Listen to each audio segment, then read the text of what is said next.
Hi everyone, welcome to the channel and also welcome to my top 10 worst driving habits.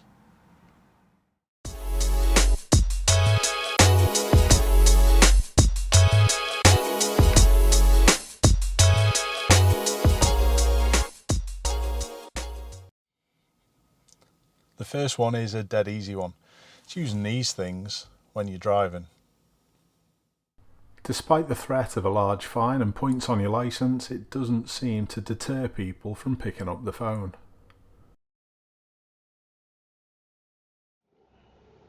Get off your phone. The sad fact that phones nowadays are permanently glued to our hands transfers to the car comfortably. He even says thanks with the phone still in his hand. Even though we can't see the phone, this guy behind looks as though he's watching his. And he nearly crashes into the back of my pupil when they stall. Which is the last car? This taxi? Don't rush though, you rush. Straight please. Do the same here as you did at the last junction. Look at this lady who's also using a phone when she's driving. And watch how badly she does drive as me and my pupil follow her.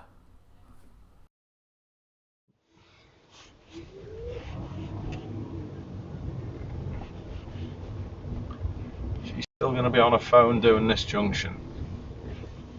Looks like. We'll take right, please. Look how little people concentrate. We don't know what she's doing. Yeah, straight over the curb. And that's not surprising. It seems as though as soon as people stop, they have to look at the phone.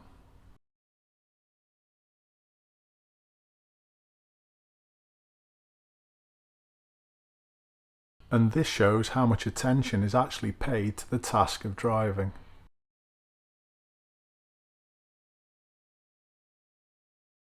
Look at this van driver drifting all over his lane. I wonder why that is. Next, how do people use their indicators? Signals should be used to help others know what you intend to do, not what you are doing. You should be using your mirrors preceding any signalling, so you know whether or not that there's anyone about who is going to benefit.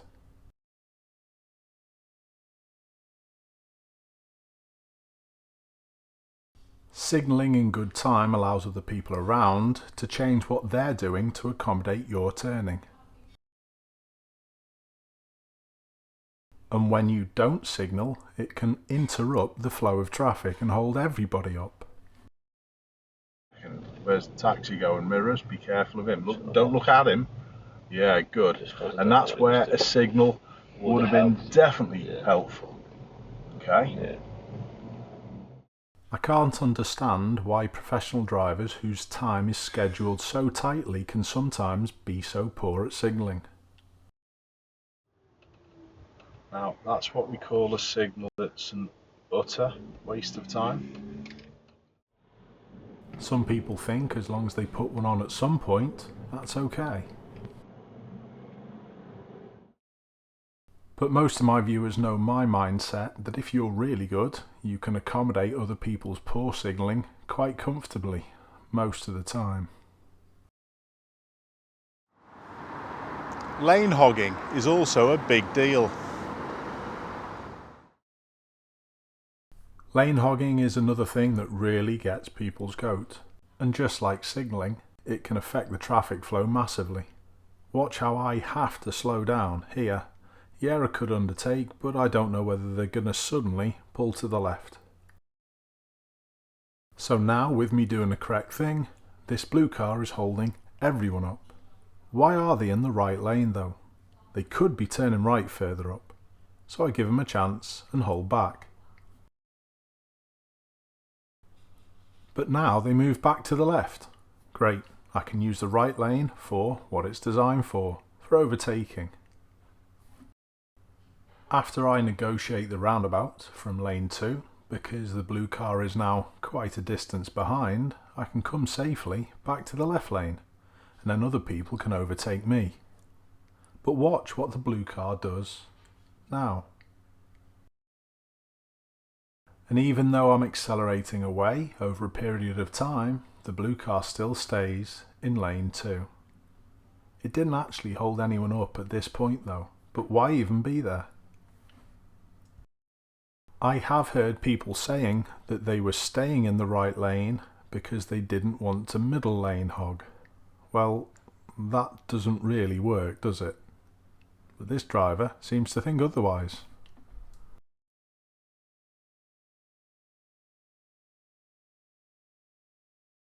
As we saw with the previous clip, lane hogging usually precedes an undertake. And don't forget, both can be prosecuted for careless driving. Look at this 3-lane motorway that's been cut down to 2 lanes due to all the middle lane hoggers. Speeding is also a common problem. Some people use the roads as a racetrack.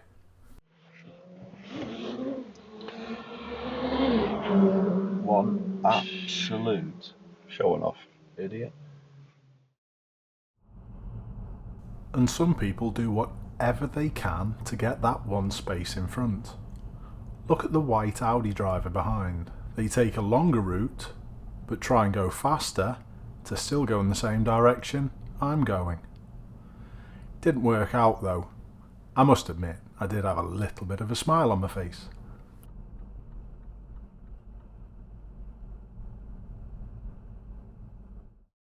This is ridiculous. Yeah.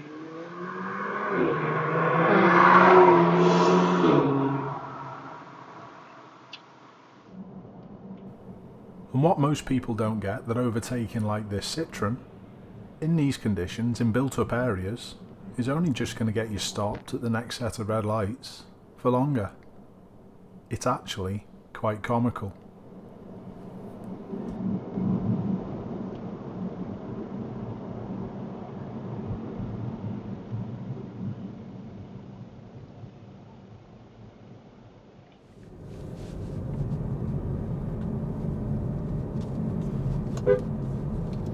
Using the horn or flashing lights to reprimand other people is also getting more commonplace, and this happens a lot of the time when the person doing the reprimanding isn't driving the best either. For me, this is one of the worst ones. Watch the vehicle from the left. The black car would have fitted in perfectly behind the white one if they hadn't have gone straight across the roundabout. But instead they make the situation worse and give a good old blast to that horn.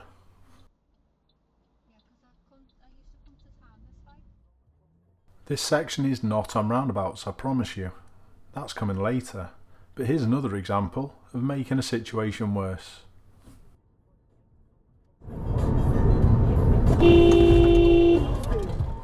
But how often do we see this nowadays? This next one's a subtle tell-off, but it's also very common. Watch this lorry driver actually move towards the grey car that's emerged poorly.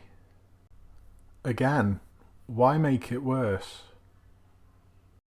This is another way of telling off, to overtake, but over solid lines and hatch markings makes the camera twice as bad. Speeding up to reprimand the other driver that's just pulled out is also getting more commonplace, but so is flashing the lights. And not to warn this driver that you're there, but to really tell them off.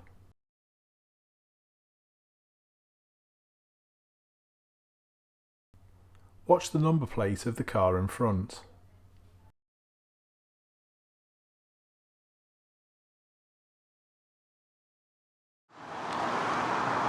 The amount of people who jump red lights is ridiculous.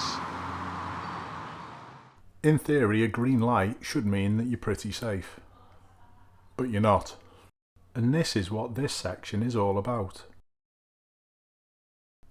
People will miss red lights and they will go through them, which is what this blue car does to the right.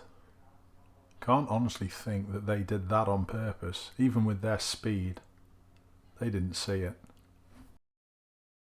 And I honestly think that was the case with this white van as well, going through this next set.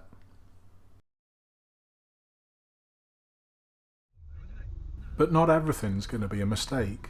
Some are pretty blatant. So that's why even when you've got a green light, you still should check everywhere. Because you'll never know, one day it could just save your life. People also have many problems queuing.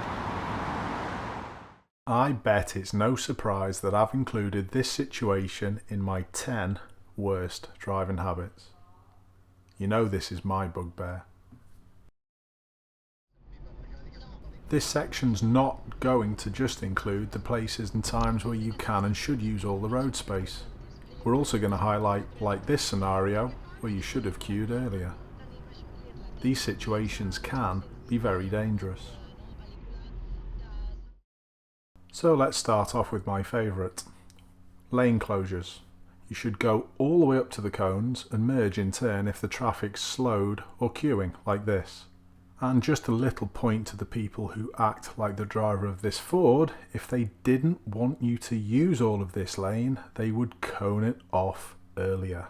It's not that complicated. To be fair, in this situation, the traffic is using both lanes, but you can already see the body language from the white Corsa in front. They're trying to block the Mini from going past, but the mistake the Mini makes is trying to fight against the idiot. Just remember, idiots are better at being idiots than you are, so don't give them a competition because you're going to lose. It's also not worth damaging your car. I've heard many stories with situations like this that one person has crashed into the other one just to really prove their point that they were there first. Honestly, it's not worth it. People will also do whatever they can to stop themselves from having to queue, so watch out for them. There's also a selection of people who feel as though they cannot be the last place in the queue, and they'll do whatever they can to get to the front, even if it means putting everyone else at danger. But there are also the times where you should be queuing.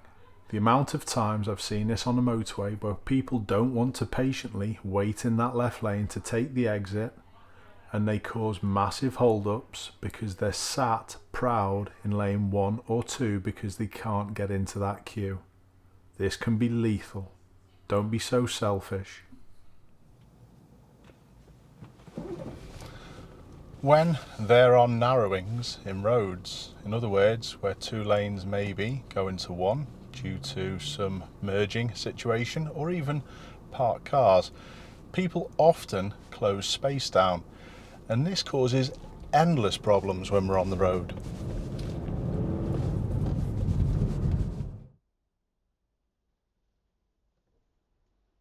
Welcome to the space closers.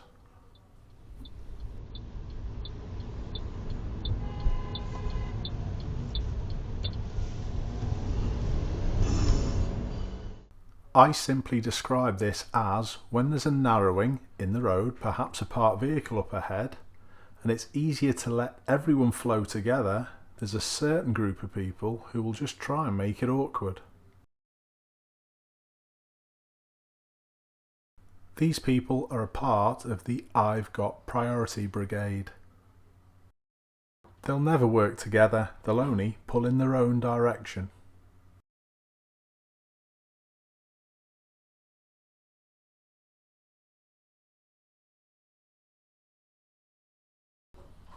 This is also another classic situation when it can happen when you're merging from a slip road. Watch the grey Volkswagen Golf get closer and closer and closer, even though we've got a signal on. They made that worse on purpose, and they're the people you've got to be careful of. I'll even go so far to say sometimes you're going to have to abandon that space you were looking for, slow it down and pick the space after these problems. Closing down a safety space when someone is on a bicycle is even more dangerous. This was lethal, this clip. Oh, what the f*** are you doing?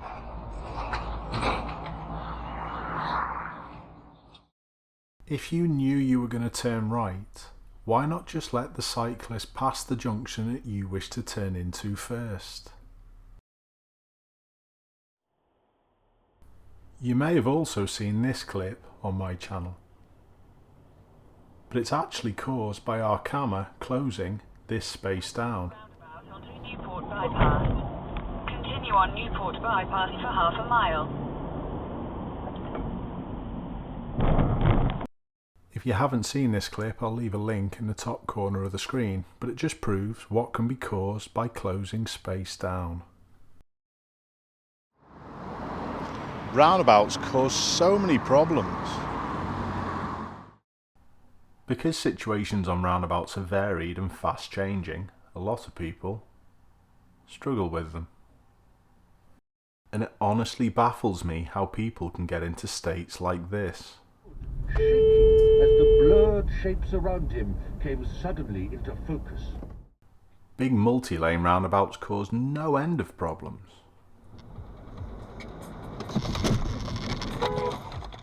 But the smaller ones seem to catch people out just as much. Fucking idiot! Problems often occur when people get into the wrong lane to do what they want to do. And if there's more than 2 lanes, the problems are even worse. Jesus Christ! Some people are that bad, my advice would be to expect anyone to go anywhere from any lane. And don't get me started on how poorly people do mini roundabouts. So perhaps when you're learning, make sure you have plenty of practice. Getting too close to the back of people or tailgating is also a big problem. Simply, tailgating is lethal. And all it really boils down to is the person doing the tailgating is trying to bully the other person out of the way. Funnily enough, I've never seen anyone tailgate a marked police car. Being this close to anyone, and especially a driving school car, can easily terrify the driver. And it's not going to get you to your destination any quicker. So why do it? Quite often people do it to show their male dominance. This tailgating provokes the common reaction of a brake test. So what should you do if you are being tailgated? Well, here's one of my examples. This is a 20 miles an hour limit and I am in my driving school car. And this van behind is travelling quite close on quite a number of occasions. Don't forget to factor in the distortion of a dash camera also. Make sure you've got plenty of space in front of you. Because the vehicle behind is travelling so close, you need to be able to stop in a smooth manner if you need to. Consider parking in if the tailgater is being particularly dangerous, or in fact, go all the way around a roundabout so they're then in front of you. If you do have to make any turns, make sure you slow gently and smoothly. And my last little bit of advice, which is probably the most important, try not to look at what the driver is gesturing. Try and look at what their vehicle is doing instead, because that's what you need to adapt to.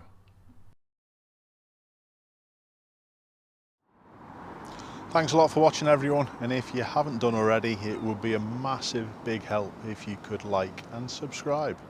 I'll see you soon.